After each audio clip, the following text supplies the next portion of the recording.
Hello everyone, कैसे हैं आप सभी। उम्मीद करते हैं आप सभी अच्छे होंगे।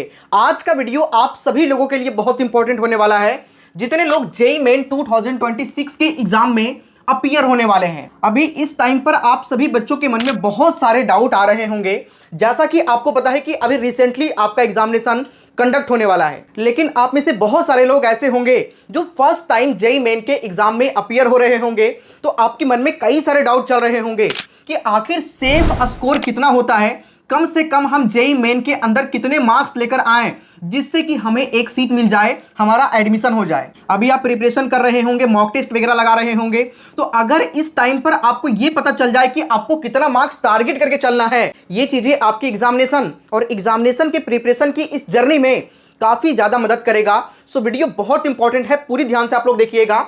इस वीडियो में हम कैटेगरी वाइज बात करने वाले हैं, चाहे आप किसी भी कैटेगरी से हैं। मिनिमम आपको जेईई मेन के एग्जामिनेशन के अंदर कितने मार्क्स लेकर के आने होंगे जिससे कि आपको एक सीट मिल जाए, आपका सेफ स्कोर हो। और दूसरी सबसे इंपॉर्टेंट पॉइंट, अगर आपको एडवांस के अंदर अपीयर होना है तो एडवांस के लिए मिनिमम कितने परसेंटाइल और उसके लिए आखिर मार्क्स लगभग कितना होना चाहिए जिससे कि आपको एक आइडिया लग पाए। सारी बातें आज के इस वीडियो में करेंगे।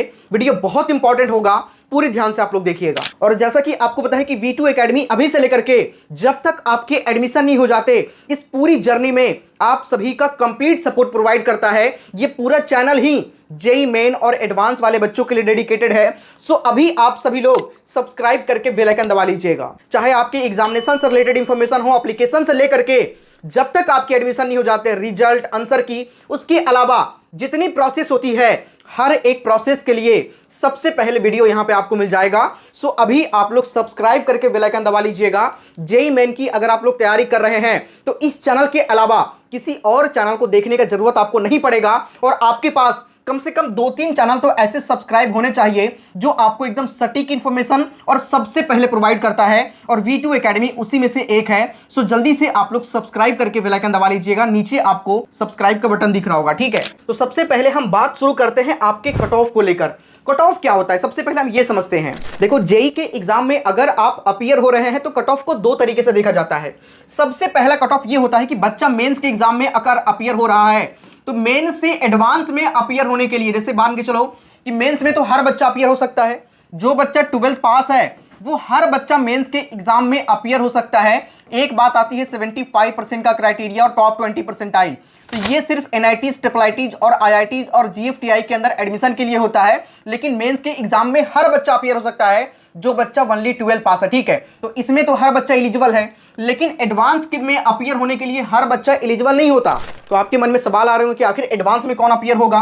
तो मान के चलते हैं 14 लाख बच्चा मेंस के अंदर अपीयर होता है, तो इसमें से सिर्फ 2.5 लाख के आसपास ऐसे बच्चे होंगे जो मेंस क्वालिफाई करके एडवांस में अपीयर होंगे। और ये टोटली डिपेंड करता है नंबर ऑफ अपीयर्ड स्टूडेंट पे कि कितने बच्चे उस साल एग्जामिनेशन में अपीयर हो रहे हैं। अगर मान के चलते हैं कि 3 लाख बच्चा ही मेंस में अपीयर होता है, एक एज्यूम करते हैं, ठीक है, ऐसा कभी होगा नहीं, लेकिन एज्यूम करते हैं कि 3 लाख बच्चा अपीयर होता है मेंस में, तो भाई 2.5 लाख बच्चा यहां से सिलेक्ट हो जाएगा एडवांस के लिए। तो इस समय सिलेक्शन रेशियो तो काफी ज्यादा होगा। लेकिन इसी कंडीशन में अगर वहीं पे 14 लाख बच्चा अपीयर होने लग जाए, ठीक है, जब 9 लाख बच्चा अपीयर होता था, 10 लाख या 8 लाख बच्चे अपीयर होता था, तो कंपटीशन माना जाता था कि कम है। लेकिन अब जब बच्चे ज्यादा अपीयर हो रहे हैं, लेकिन यहां पे तो फिक्स बच्चे, लगभग 2.5 लाख के आसपास बच्चे ही एडवांस में अपीयर होंगे, तो यही मतलब होता है कि अगर बच्चे ज्यादा अपीयर होंगे तो इस वजह से कट ऑफ में आपको डिफरेंस देखने को मिलता है।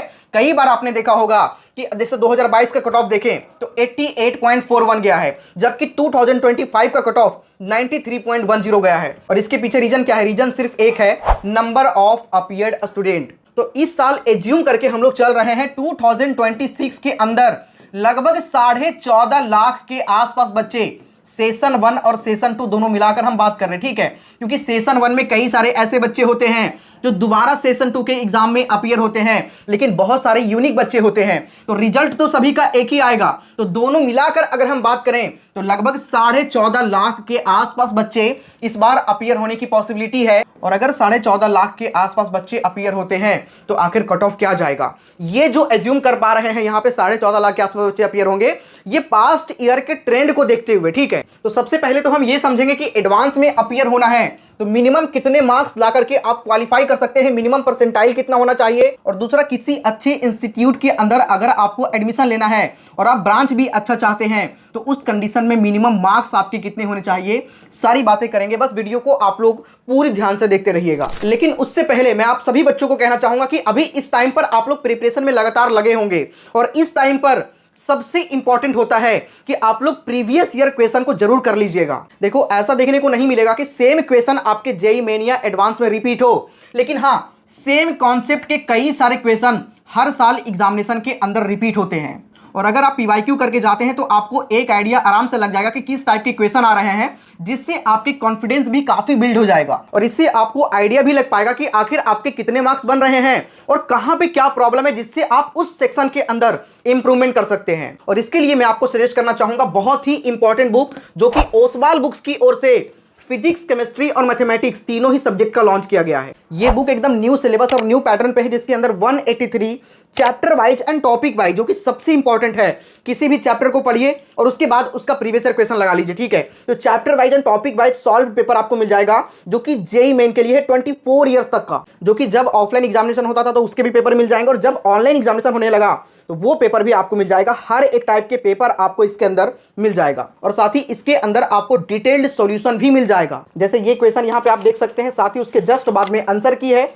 और आंसर की के बाद में यहाँ पे आपका डिटेल्ड सॉल्यूशन भी मिल जाएगा, जिससे आप यहाँ से समझ पाएंगे कि किस तरीके से इस क्वेश्चन को सॉल्व करना है। और एक और चीज इस बुक के अंदर बहुत इंपॉर्टेंट है कि सारे कॉन्सेप्ट और फॉर्मूला जो है वो बहुत ही अच्छे से डायग्राम के साथ में यहाँ पे समझाया गया है। और इस बुक में उसके अलावा भी बहुत सारी चीजें देखने को मिलेगा। यहाँ पे आप देख सकते हैं ट्रेंड एनालिसिस है कि 2020 से लेकर के 2025 तक का कौन से चैप्टर से कितने क्वेश्चन पूछे जा रहे हैं, जिससे आपको उस चैप्टर के वेटेज के बारे में भी आइडिया लग पाएगा। तो ये हर एक चीज आपको सिर्फ एक बुक में मिलता है और वो है ओसवाल बुक्स का प्रीवियस ईयर क्वेश्चन वाला बुक, जो कि है 183 chapter wise and topic wise solve paper, जिसका लिंक हम डिस्क्रिप्शन और कमेंट के सबसे टॉप पे डाल दिए हैं। ये बुक फिजिक्स, केमिस्ट्री और मैथमेटिक्स तीनों का कॉम्बो आपको मिल जाएगा, जाकर के अभी परचेज करिए, लिंक आपको डिस्क्रिप्शन और कमेंट के सबसे टॉप पे मिल जाएगा। दूसरी बात, अगर आप इसे ओसवाल बुक्स के ऑफिशियल साइट से परचेज करते हैं और ये कोड यूज करते हैं जो डिस्प्ले पर आपको दिख रहा है, तो इससे आपको मैक्सिमम लेवल का डिस्काउंट मिलेगा। और अभी इस टाइम पर अगर आप परचेज करते हैं तो आपको 50% तक का डिस्काउंट मिल रहा है। 40% का ऑलरेडी डिस्काउंट आपको मिलेगा, 10% का डिस्काउंट इस कोड को यूज करने के बाद मिलेगा। और ये कोड ओसवाल बुक्स की ऑफिशियल साइट पे ही वर्क करेगा। हालांकि ये बुक अमेजॉन पर भी अवेलेबल है, लेकिन अगर आपको कोड के साथ में, डिस्काउंट के साथ में लेना है तो आप ओसवाल बुक्स की ऑफिशियल साइट से परचेज कर सकते हैं, जिसका लिंक हम डिस्क्रिप्शन और कमेंट के सबसे टॉप पे डाल दिए हैं। दोनों ही लिंक हम डाल दिए, ठीक है। अभी जाकर के आप लोग परचेज कर लीजिए। तो चलिए अब हम लोग वापस टॉपिक पे आते हैं, एक एक करके सब कुछ समझने का प्रयास करते हैं। तो जैसा कि मैंने आपको बताया कि जो ये कट ऑफ होता है, जैसे मेंस से एडवांस में अपीयर होने के लिए, एलिजिबल होने के लिए जो कट ऑफ होता है, वो नंबर ऑफ अपीयर्ड स्टूडेंट पे डिपेंड करता है, ठीक है। अगर वहीं हम बात करें 2023 का, 2022 का, 2024 का, 2025 का, ये 4 साल का डेटा अगर हम देखें तो यहाँ पे साफ साफ देखिएगा 2022 में टोटल कितना बच्चा अपीयर होता सेशन 1 में 8,72,970। सेशन 2 में कितना हुआ था 6,22,034, ठीक है। लेकिन टोटल यूनिक कैंडिडेट यहाँ पे आप देख सकते हैं, तो कई सारे लोग जोड़ रहे होंगे दोनों को, नहीं जोड़ना नहीं है।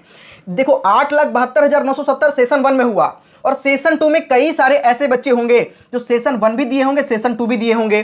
तो वैसे बच्चे जो दोनों अटेम्प्ट का एग्जाम दिए हैं वो बच्चे यूनिक में एक ही काउंट होगा, ठीक है। तो उस कंडीशन में अगर दोनों को यूनिक बच्चा दोनों से निकाल लें, टोटल 10,26,799 बच्चा अपीयर हुआ था कितने में 2022 में। तो ऑब्वियस सी बात है कंपटीशन कम था तो कट ऑफ भी कम जाएगा। लेकिन जैसे जैसे आप देखेंगे नंबर ऑफ अपीयर्ड स्टूडेंट बढ़ता जा रहा है। 2023 में 11,62,000, 2024 में 14,76,000 और 2025 में 15,39,848, ठीक है। लेकिन ये क्या है, ये है रजिस्टर्ड कैंडिडेट, ठीक है। लेकिन अपीयर्ड कैंडिडेट कितना होगा, तो मान के चलो कि जितना बच्चा रजिस्टर किया उसमें से, मतलब जैसे अगर 15,39,000 बच्चा रजिस्टर किया तो लगभग अपीयर होगा 14 लाख, 14.5 लाख के आसपास बच्चा अपीयर होगा, ठीक है। तो इस तरीके से मान के चलना कि 70 से 80 हजार के आसपास ऐसे बच्चे होते हैं जो रजिस्टर करने के बाद भी एग्जामिनेशन के अंदर अपीयर नहीं होते हैं, या फिर रजिस्टर तो कर लेते हैं लेकिन कई सारे डबल रजिस्ट्रेशन कर लेते हैं, जो कि डमी रजिस्ट्रेशन कई बार निकलकर सामने आता है।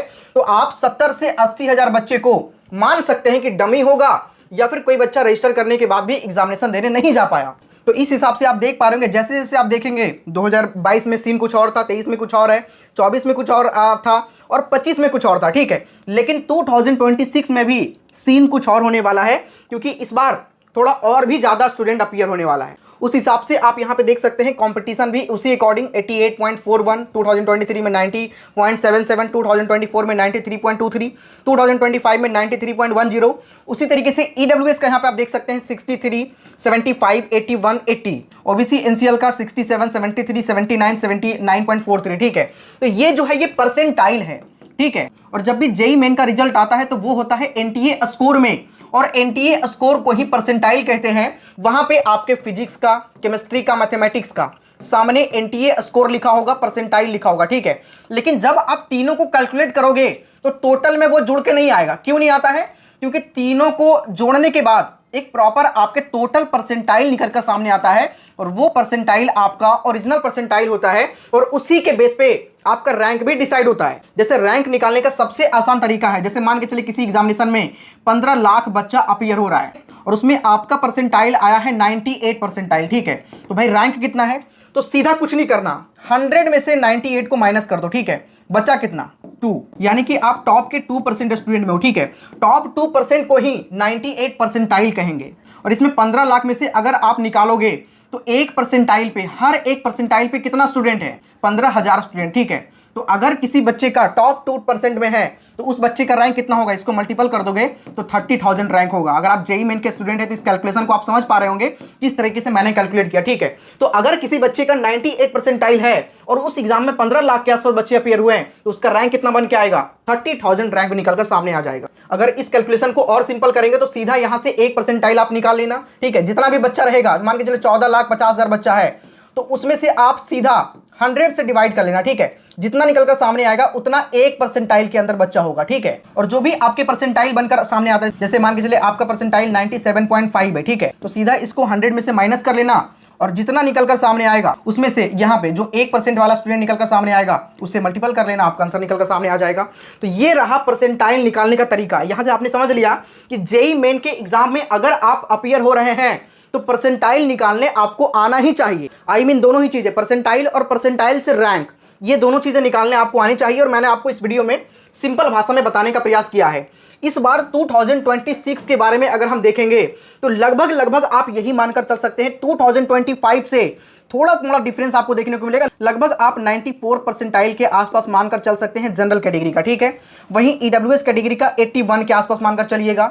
ओबीसी एनसीएल का भी आप 81 के आसपास मानकर चल सकते हैं। एससी कैटेगरी का आप 94 के आसपास मानकर चलिएगा, ठीक है। एसटी का लगभग 50 परसेंटाइल के आसपास, और जो पीडब्ल्यूडी कैंडिडेट हैं उनका 0.01 के आसपास आप लोग मानकर चलिएगा, ठीक है। हालांकि पीडब्ल्यूडी कैंडिडेट में ऐसा होता है कि अगर आपके माइनस में भी, निगेटिव में भी मार्क्स हैं तब भी कई सारे बच्चे एडवांस के लिए एलिजिबल होते हैं, ठीक है। तो इनका कट ऑफ सबसे कम जाता है, इनको ज़्यादा रैंक पर भी कॉलेज यहाँ पे मिल जाता है, क्योंकि हर कॉलेज के अंदर फिजिकली डिजेबल बच्चों के लिए सीटें रिजर्व होती है। तो यहाँ पे भारतीय संविधान के अकॉर्डिंग आपको आरक्षण भी मिलता है। तो ये तो हो गया कि इतने परसेंटाइल तक आप लेकर के आ जाते हैं तो आप एडवांस के लिए एलिजिबल हो जाते हैं। लेकिन अगर इससे कम भी आपका जेईई मेन में आता है तब भी आपका एडमिशन हो जाएगा, लेकिन आप सिर्फ एडवांस के लिए एलिजिबल नहीं होंगे। लेकिन मेंस के थ्रू कई सारे कॉलेजेस हैं, एनआईटी के अलावा मेंस के थ्रू स्टार्ट हो जाता है, ठीक है। एडवांस सिर्फ आईआईटी में एडमिशन के लिए है। NIT, SIIT, GFTI, state government college, private college, सारे जगह पे आपके मेंस के रैंक के बेस पे ही एडमिशन होता है। जैसे आपने नाम सुना होगा AKTU, ठीक है, वहां पे मेन के बेस के रैंक पे एडमिशन होता है। जैक दिल्ली, जैक चंडीगढ़, उसके अलावा मतलब आईआईटी के अलावा जितने भी इंजीनियरिंग कॉलेज हैं, लगभग कॉलेजेस की मैं बात कर रहा हूं। कुछ जगह पे उनके अलग क्राइटेरिया हो सकते हैं, लेकिन मैक्सिमम कॉलेजेस में मेंस के बेस पे आपको एडमिशन मिल जाएगा। इसीलिए अगर आप क्वालिफाई नहीं भी करते हैं तब भी आपका एडमिशन तो हो जाएगा। लेकिन अगर आप क्वालिफाई करेंगे, अगर आप टारगेट बड़ा रखेंगे, देखो क्वालिफाई अगर आप नहीं करेंगे तो रैंक भी तो आपका कम आएगा, तो उसी के बेस पे आपका एडमिशन होगा। जैसे मान के चलते हैं कोई जनरल कैटेगरी का स्टूडेंट है और कट ऑफ जाता है 93 पॉइंट समथिंग या 94 जाता है, ठीक है, और आपका आ जाता है 85 परसेंटाइल, तो इस बेस पे आपको रैंक तो मिल जाएगा, लेकिन जिस कॉलेज के अंदर एडमिशन मिलने का उसमें नहीं मिल पाएगा। AKTU का कोई नीचे सा कॉलेज आपको मिल जाएगा, कॉलेज मिल जाएगा, 85 पे भी मिल जाएगा, कट ऑफ क्वालिफाई नहीं करेंगे तब भी मिल जाएगा, लेकिन आपको कॉलेज नीचे का मिलेगा। इसलिए आप टारगेट क्यों ना बड़ा करके चलें, अभी से आप टारगेट छोटा मत करिएगा, ठीक है। तो यहाँ पे सारी चीजें आपको क्लियर हो गया होगा। ये तो हमने समझ लिया कि भाई परसेंटाइल कितना होना चाहिए मेंस से एडवांस के अंदर अपीयर होने के लिए, और यहां पर हमने कैटेगरी वाइज बात किया। लेकिन यहां पे एक बात निकलकर सामने आता है कि मिनिमम मार्क्स कितना होना चाहिए एक सीट प्राप्त करने के लिए, जिससे कि आपको एक सीट मिल जाए। तो अगर हम यहां पे सबसे पहले तो टॉप लेवल कॉलेज की बात करेंगे, जो टॉप लेवल का कॉलेज है, और आपको पता है कि ये एग्जामिनेशन 300 मार्क्स का होता है, ठीक है, जिसमें आपके 3 सब्जेक्ट होते हैं, फिजिक्स, केमिस्ट्री, मैथमेटिक्स, और तीनों ही सब्जेक्ट का 100 मार्क्स के एग्जामिनेशन होते हैं। और टोटल आपके जो है 25 क्वेश्चन हर सब्जेक्ट के अंदर आपसे पूछे जाते हैं, जिसमें से 2 सेक्शन होता है, सेक्शन ए और सेक्शन बी। सेक्शन ए आपके जो होते हैं उसमें एमसीक्यू टाइप के क्वेश्चन होते हैं, और दूसरा जो सेक्शन बी होता है यहाँ पे आपसे न्यूमेरिकल वैल्यू वाले क्वेश्चन पूछे जाते हैं, ठीक है। तो ये चीजें तो आपको पता होगा, जिसमें आपके 20 क्वेश्चन यहाँ पे होता है और 5 क्वेश्चन यहाँ पे होता है। ये तो आपने एग्जामिनेशन का पैटर्न समझ लिया, हर एक सब्जेक्ट में ऐसा ऐसा ही होता है। लेकिन जो एनआईटी में एडमिशन मिलना है वो मेंस के बेस पे ही मिलना है। तो एनआईटी में भी बहुत सारे टॉप के एनआईटी हैं, त्रिची, वारंगल, सूरतकल, राउरकेला, इस तरह के जो एनआईटी हैं। अगर एनआईटी को भी डिवाइड करेंगे तो 3 टियर में डिवाइड कर सकते हैं, टियर 1, टियर 2, टियर 3। अगर टियर 1 एनआईटीज की बात करें तो इसमें भी ब्रांचेज में डिवाइड कर सकते हैं।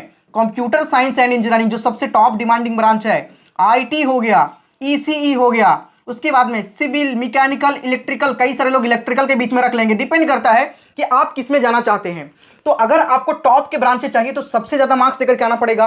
तो अगर आपको एनआईटी त्रिची, वारंगल, ये सारे टॉप एनआईटीज के अंदर एडमिशन लेना है तो कम से कम आपके नंबर 230 से लेकर के 250 के बीच में होना चाहिए। लेकिन अगर आप चाहते हैं, देखो आप इतना टारगेट रखो कि अगर आप 99 परसेंटाइल में आ जाते हैं और आप जनरल कैटेगरी से हैं तो आपको एनआईटी के अंदर बहुत ही अच्छा ब्रांच मिल जाएगा, ठीक है। आप ध्यान रखिएगा इस बात को। तो क्यों ना ज्यादा टारगेट करके चलें।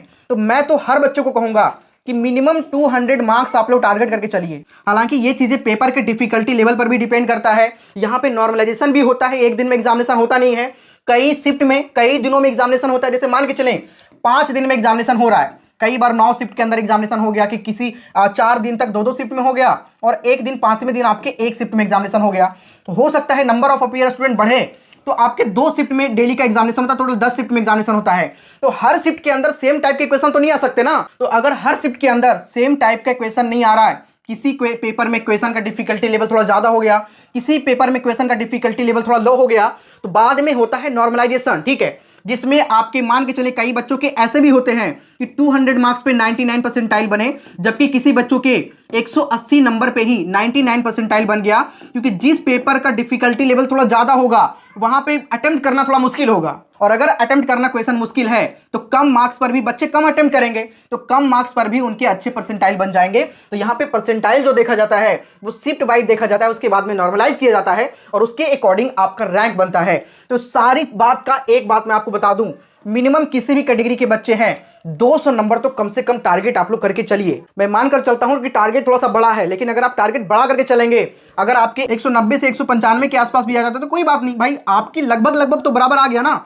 इसीलिए टारगेट आपको क्या करना है, ज्यादा करके चलना है। बाकी इसमें बहुत सारी चीजें बताने का, जैसे कि मैंने आपको बताया कि एनआईटी में टियर 1, टियर 2, टियर 3, उसी तरीके से ट्रिपल आईटी के अंदर टियर 1, टियर 2, टियर 3, उसके कई सारे ब्रांचेस, फिर जीएफटीआई में, फिर उसके बाद में स्टेट गवर्नमेंट के कॉलेजेस, प्राइवेट कॉलेजेस, हालांकि प्राइवेट को हटा दे, कम से कम स्टेट गवर्नमेंट कॉलेज को हम लोग टारगेट करके चलें, तो इतने कॉलेजेस को लेकर बात करेंगे तो बहुत लंबा खींचेगा। इसीलिए मैं आपको बहुत सारे वीडियो आप सभी के लिए चैनल पर लेकर के आने वाला हूं।